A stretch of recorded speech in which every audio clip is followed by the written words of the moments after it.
I'm on an LTL load right now. Picked up an order in Chicago going to Fullerton, California. An order out of Milwaukee going to San Diego Convention Center. Some equipment out of Milwaukee going to Dallas and San Antonio. I've already delivered my Dallas and San Antonio. I have one return. Took in one piece of new equipment, have to take back one piece of old equipment. It's an exchange. Okay, so I've got the return equipment on the wagon right now, and I'm headed over to California right now. It's very slow coming out of California for us. There's nothing happening.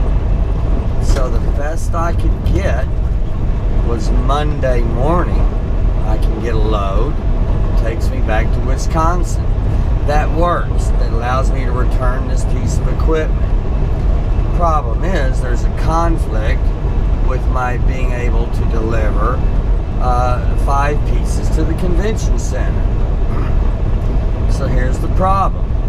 I need to find somebody to deliver these 5 pieces to the convention center on Monday morning. Alright, best price I've found, $70 an hour with a 4-hour minimum.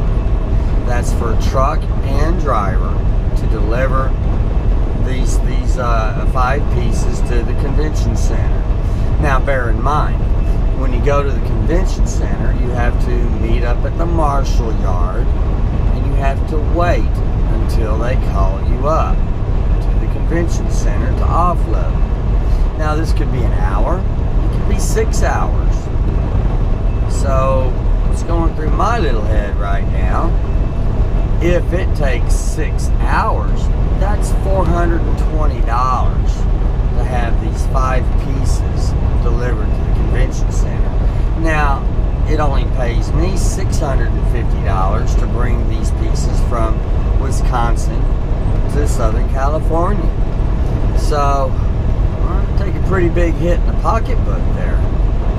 But you've got to admit, $70 an hour for a driver and a truck, that's not an unreasonable price. Manpower costs money. These drivers probably make $20, $25 an hour.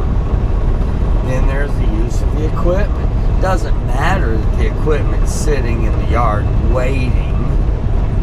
It's being utilized. That equipment cannot be working someplace else. So $70 an hour for a bobtail truck and a driver to deliver these 5 pieces. It's not unreasonable. It kind of hits hard in the pocketbook. It makes you realize, wait, this could cost me $280 plus.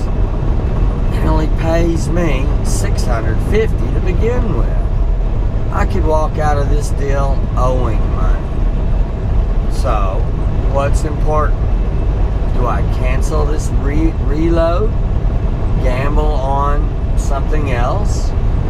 If I get a truckload, will there be room for this piece of equipment that has to go back to Wisconsin? I've got to return the equipment.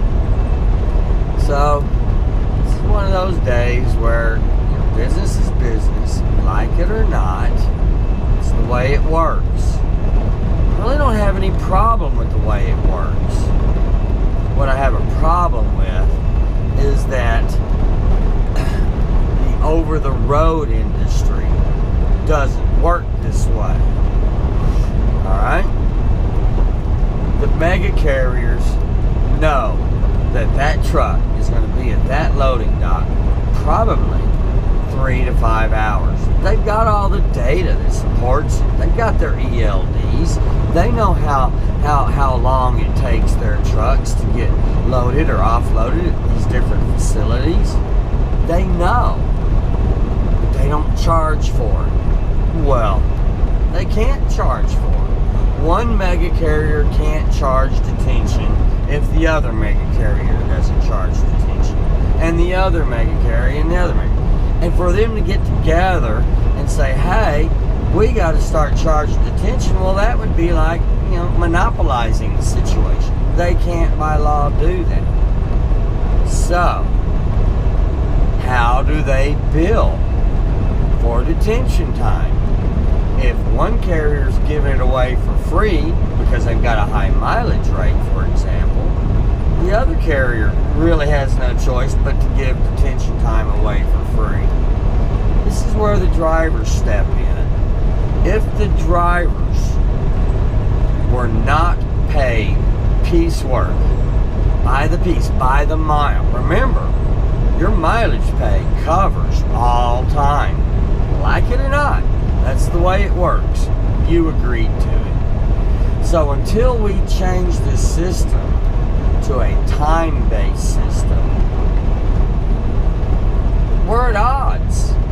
I, as an owner-operator, have to compete against you as a company driver who are working for free. I can't charge if you're working for free.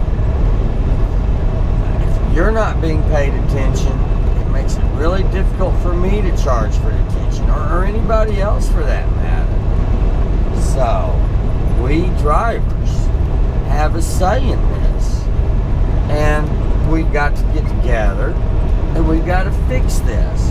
I believe it starts with the company drivers. As long as we owner-operators and independents allow the company drivers to work for free, we have put ourselves in a position where we have to work for free. So, equipment sitting, manpower sitting, there's lost value there. Value that's not being paid for. And it's not being paid for because we are not demanding that our time be paid for. It's something to think about. Pat Hockaday, Truckers United. We'll talk again.